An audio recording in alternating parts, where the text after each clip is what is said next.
qualquer hora que eu tô em casa, eu sempre quero estar aqui. Então, assim, eu deixei meu videogame de lado, que garotos da minha idade gostam muito, deixei meu videogame de lado, DVD, deixei tudo de lado, entendeu? Eu sempre quero estar aqui. Eu me sinto bem em estar servindo, me sinto bem em colocar veste, me sinto bem escutando a palavra, entendeu? A gente representa o corpo e o sangue de Cristo com a veste branca e a vermelha. Eu peguei um costume de sempre estar andando com a minha veste, entendeu? Eu, pra onde, qualquer lugar que eu vou, curso, escola, casa dos meus colegas, eu sempre ando com a minha veste. Eu peguei uma confiança tão grande nessa veste, porque, tipo assim, como se eu fosse meu melhor amigo, entendeu? É a veste. Eu fui batizado numa igreja católica, em João Pessoa. Então, assim, eu comecei a pensar em crescer nisso, entendeu? A maioria da família é evangélica. Então, assim, eu fui que se tornei a ovelha negra da família, entendeu? Porque eles queriam que fosse da religião deles, mas eu não fui da religião deles. Decidi seguir a minha religião. Deus precisa ser prioridade acima do meu marido e dos meus filhos, acima do meu trabalho e da minha beleza, porque não tem tempo de fazer a obra do Senhor, porque a gente está muito ocupado com a beleza, malhando. O que mais? O que mais que a beleza atrapalha? Os homens, né? Os homens também é um problema, né? Arrumando cabelo, né? Na hora que devia estar lá discipulando, visitando, orando por alguém, gastando todo o dinheiro com roupa. Ele diz ali que a prioridade é dele. E essa é a condição para o casamento. Eu sou evangélico, eu estou sempre na igreja e a religião, o evangelho é minha vida.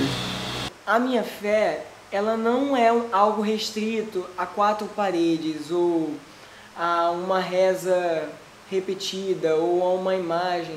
A minha fé, ela está em todo lugar. Irmão, vou te entregar o teu coração, mais um pouco, porque eu dedico o meu tempo, a minha vida, você já se entregou a algo que eu realmente acho que vale a pena. Então eu estou sempre na igreja, estou sempre fazendo programas sem um retorno financeiro, mas porque eu acho que é algo que vai além do retorno financeiro, é algo que realmente vale a pena para mim. nos liberta, Senhor. Ajuda-nos a admitir a nossa falha, a reconhecer a nossa limitação humana. Tem misericórdia, Senhor. Tem misericórdia, Senhor. Eu quero andar em tua verdade, Senhor. Eu quero andar em teus mandamentos. Rasga o seu coração. Rasga o seu coração. Eu me arrependo. Eu me arrependo. Eu me arrependo. A Igreja Católica, ela segue uma linha de pensamento que vem diretamente do Vaticano. Então, o que o Papa diz é lei. Na igreja evangélica, por ser derivado do protestante, nós acreditamos que nós podemos ler a Bíblia e entender o que Deus está falando conosco. Não só o que Deus falou com o Papa, mas com a gente. Hoje eu posso abrir minha Bíblia e entender. Os católicos não. Os católicos entendem que o entendimento da Bíblia vem a partir da instituição católica. Assim como eu já disse, eu fui criado na igreja, então o meu ambiente sempre foi muito fechado, restrito a pessoas da igreja. Mas, né, com a adolescência, você tem que estudar, você tem que viver em sociedade, isso também é bom. E eu conheci vários amigos de verdade, amigos e amigas de verdade, que são de outras religiões, inclusive afrodescendentes, como espiritismo, bandismo, enfim. E existem sim restrições, porque, por exemplo, as religiões afrodescendentes não têm nenhum ensino sobre o uso de álcool, por exemplo. As pessoas são livres para escolher o que elas querem beber ou não. Nós da igreja evangélica, aprendemos que a gente deve evitar, por exemplo, o álcool, porque é algo que faz mal para a nossa saúde. O nosso corpo, nós aprendemos que o nosso corpo é o templo do Espírito Santo. Então nós não devemos denegrir. Não é um pecado em si beber cerveja ou álcool, mas nós aprendemos que é errado. Então muitas vezes esses amigos saem para beber e para passar a noitada fora, e eu tenho que acabar dividindo e separando isso, né? Então nós saímos às vezes assim para comer alguma coisa. Eu tenho uma amiga, por exemplo, que é espírita. Eu geralmente vou na casa dela para a gente conversar, porque nós se damos muito bem, nós pensamos parecido em muitos assuntos, nós temos mais ou menos a mesma idade, então assim, a gente se dá muito bem, mas tem coisas que ela faz que eu não faço, então às vezes nós temos que dividir. Existe uma conversa muitas vezes preconceituosa e generalizadora sobre os evangélicos. Muitas vezes eu ouço piadas e comentários sem graça. Sei que muitos evangélicos imaturos também fazem esse tipo de piada em relação a pessoas de religiões afrodescendentes, mas eu sou contra, porque não é isso que eu aprendo. A família para mim é quando um homem se junta a uma mulher e gera um filho. Ou não gera, né? Mas é a ligação entre dois sexos diferentes. Não só para fazer sexo, mas para o amor, né? Entre aquele casal. Eu sei que existem hoje pessoas que se unem sendo duas pessoas do mesmo sexo. Porém, eu acredito que isso não é família. Isso pode ter outros nomes, pode ser talvez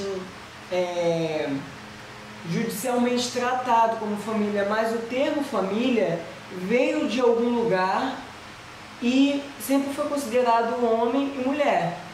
Não tem problema dois homens ou duas mulheres se relacionarem, eu acho que isso é problema deles, mas eu acho que isso não é família, mesmo que eles se casem. A palavra família tem um significado, e o significado de palavra família não são dois homens nem duas mulheres. O significado da palavra família, para mim, é um homem e uma mulher. Mas todas as pessoas que tentam entrar na igreja têm uma dificuldade, porque seguir a Jesus, para nós, é renúncia. Jesus disse que nós deveríamos levar a nossa cruz. Então, há renúncias, por mais que elas sejam diferentes umas das outras. Então, tem pessoas que têm mania, por exemplo, de beber, de andar com más companhias, tem pessoas que gostam de andar sensualmente.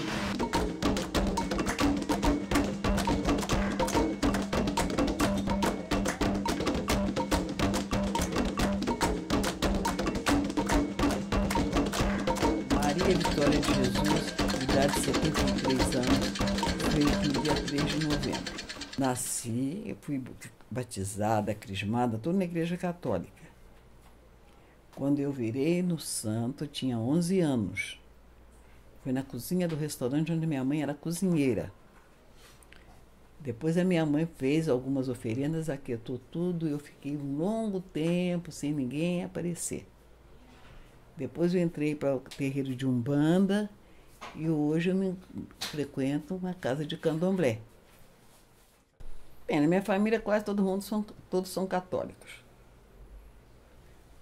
Na minha família tinha pessoas que eram de Umbanda. Não, tiro. Porque a Umbanda não é candomblé. A Umbanda foi fundada no Rio de Janeiro, aliás, em Niterói, por seu Zélio de Moraes, já falecido. E o caboclo dele, que fundou a Umbanda, chamava-se Caboclo das Sete Encruzilhadas. Era caboclo mesmo. Que aí existe assim uma diferença, que tem o Exu das Sete Encruzilhadas e tem o caboclo, que é das matas, que é o Sete Encruzilhadas. Umbanda é no Brasil. Os Exus, que se fala Sete Encruzilhadas, são também de Umbanda. Tem os Exus da nação africana. Inã, tem Lebara, Bara, tem vários deles que são africanos. E tem os Exus que são de Umbanda. Então há uma separação. Não é bem uma separação, porque todos vêm quando a necessidade vem. Quando precisa, numa roça de santo, em oferendas, quando vão fazer alguma coisa necessária de ajudar alguma pessoa. A gente vem observando a redução do número de pessoas que se autodeclaram católicas desde a década de 80, né? Então, hoje no Brasil, a gente tem em torno de 64% de pessoas que se autodeclaram católicas, né? Os evangélicos são outro grupo cristão que vem crescendo também no Brasil desde essa contagem, sobretudo os pentecostais, e desde a década de 80 a gente vem observando um crescimento bem acentuado. Hoje corresponde a 22% de pessoas autodeclaradas evangélicas no Brasil. O número de religiosos de matriz africana, ele se manteve no último recenseamento, né, que o censo recolheu de 10 em 10 anos, e a gente tem um número estável e que há muitos debates em torno desses números, né? Porque a autodeclaração religiosa, ela não significa exatamente a presença que esses grupos religiosos têm no espaço público no Brasil, por exemplo, né? Porque a gente tem uma marca das religiões de matriz africana muito grande, que não corresponde ao número de 0,3% que eles correspondem no censo. Tem marcas da nossa sociedade que tem a ver com a religiosidade de matriz africana, marcas sociais, né, de comportamento, um jeito um pouco animado que a gente pensa o mundo. Eu digo animado assim, em termos de colocar alma nas coisas, essa questão da gente pensar assim, a dinâmica dos espíritos, da vida, que está na vida social. Tem muita correspondência com esse universo mágico que é das religiões de matriz africana, né? O Ano Novo, se vestir de branco, tem tantas marcas na nossa vida social que tem a ver com essa religiosidade que não corresponde ao número que eles têm no censo. Avantes, filhos de fé, com a nossa lei não há. Levamos ao mundo inteiro a bandeira do Oxalá. Levamos ao mundo inteiro a bandeira do Oxalá. Salve, manda! Nós estamos mostrando às pessoas que isso aqui, ó, olha só, meu amigo, olha só, aqui, ó, isso aqui não funciona aqui, ó, isso aqui não é santo coisa nenhuma, isso aqui não é Deus coisa nenhuma. Quando eu cheguei no 9º ano, eu fui estudar numa escola diferente do que eu já estudava, e eu não conhecia muitas pessoas, e lá eu acabei sofrendo um pouco de preconceito por eu ser evangélico, chamado de pastorzinho, e de diversas outras coisas, e que me causaram até muitos problemas por um período, porque eu comecei a se tornar uma pessoa tímida, coisa que eu nunca fui, por causa das pessoas que estavam ao meu redor querendo implicar comigo, fazer bullying, essas coisas. Se você pensar na vida direitinho, se você parar pra pensar e falar, meu Deus, como é que eu vou ser padre e vou namorar ao mesmo tempo esse padre e não pode casar? Então, eu procuro aproveitar um pouco mais a minha juventude, enquanto eu posso, porque na nossa religião a gente tem até um determinado tempo, entendeu? Então, eu pretendo aproveitar um pouco mais a minha juventude e depois pensar nisso no caso de ser padre direito, entendeu? No início do ano, eu comecei a frequentar essa paróquia. Quando eu era da outra religião, era evangélica, eu comecei a perceber que eu acabei frequentando as duas ao mesmo tempo. E comecei a perceber que uma contava a história de um modo e outra contava a história de outro. Depois disso, o que aconteceu? Eu decidi seguir sozinho, entendeu? Aí eu quis ser católico.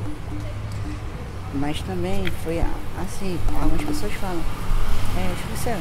você sabe que não foi por causa disso. Não foi tanto por causa disso. Foi porque eu comecei a gostar de uma marinha, que ela também serve aqui. E assim, eu comecei a conversar com ela, fiz amizade com ela. Aí, por causa disso, quis ser coroinha.